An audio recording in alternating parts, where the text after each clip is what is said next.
Pick a number between 1 and 10. 7? Did you pick 7? Nobody's heard of a top 7 countdown. That's just not a thing. We've got to do a top 10 surely. Otherwise it's just meaningless. Hey, I'm Mike. This is my top 10 countdown for the most useful cars in top drives. There are 7 rarities, so I'll pick 1 car from each rarity. Then I'll need to add 3 more legendaries to the list to make it up to 10. Because let's face it, legendaries are all we normally care about, and nobody wants a countdown of the top 7 of anything. Let's start the countdown at 10 with the most useful common car in the game. It's not easy to pick 1 car from hundreds, but I've chosen the Lotus Mark I Cortina. Not only is it a great looking car, it's very useful.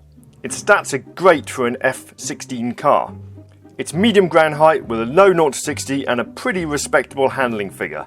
Useful on most tracks and certainly pulls its weight when competing against other mid-tier commons. I have 2 maxed. In 9 we have the uncommon Nissan Leaf Nismo.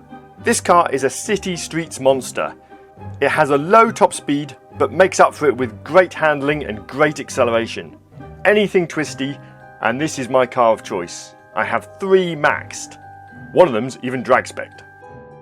At 8 is the rare Nissan Datsun Bluebird rally car. I'm a big fan of off-road tyre cars, certainly in the higher RQ rarities, but this Nissan holds its own. It's just on the border between poor stats and good stats, and that's what makes it more useful than some of the other rare and uncommon off-roaders. It's a great RQ saver when you need a car with off-road tyres but need to put all your RQ allocation into other cars in your hand. I have 2 maxed at 323 and 1 drag spec 332. I know it's not much of a dragster, but I like to keep a drag version of each of the lower RQ off-roaders just because they're useful on dirt hill climbs. 7th position is the awesome super rare Hyundai Le Fil Rouge. The stats on the front of the card aren't the best in any category, and it's relatively heavy, but it way outperforms those stats. I have 2 maxed, 1 at 323 and the second at drag spec 332. I will probably max the third one at 233 just to complete the set. 6th position I've given to the ultra rare French Renault Sport Megane Trophy R. I have 2 maxed, 1 at 323 and the other at 233.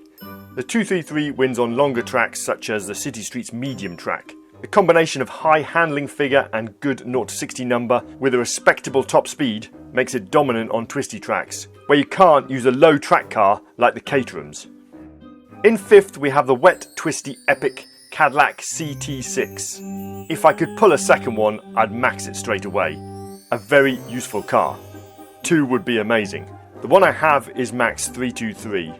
As a top-end epic, it outdrives many of the standard tyre legendaries. Its handling figure is just a couple of points better than its competition in the 4-wheel drive standard tyre category. And now we start the top 4 with a legendary drag expert, the Hennessy Venom in yellow. Now I know you think the newer prize car Venom is better, and you're right, but this car has been the most useful long-distance dragster since its release. Just because it's in my garage longer than the newer Hennessy, it's in my list. It's got a good 0 to 100, and then above 100 it just pulls away from most of its competition. Mine is at 221, and unfortunately because it's now being beaten by the RQ99 Venom F5, it'll probably stay that way.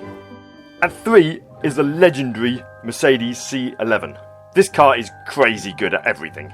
It has a high top speed, a low 0 to 60, amazing 109 handling figure, and it looks gorgeous.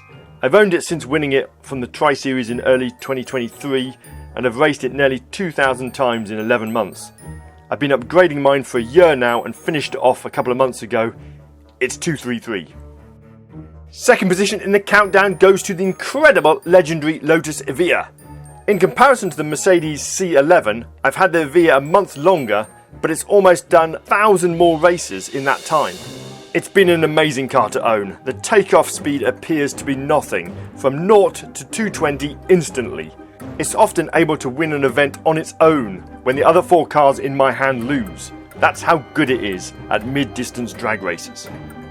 At the top end of my countdown of the most useful cars in top drives, in my opinion, in my garage, from my experience, is... well, first place goes to the legendary Peugeot 208 T16 Pikes Peak. This car has incredible handling ability. It's very light and seriously low 0 to 60 shifts it along the road. Those three parameters put together make it unbeatable in most situations. It can even perform well on longer drags because it moves off the line so quickly. And that's my top 10. Let me know what you think of my top 10. If you want to list your top 10 cars in the comments below, go for it. At least what you could do is let me know if your most useful car is also your favourite car. Thanks for watching. I'll give you a count to 10 to leave, then I'm releasing the hounds.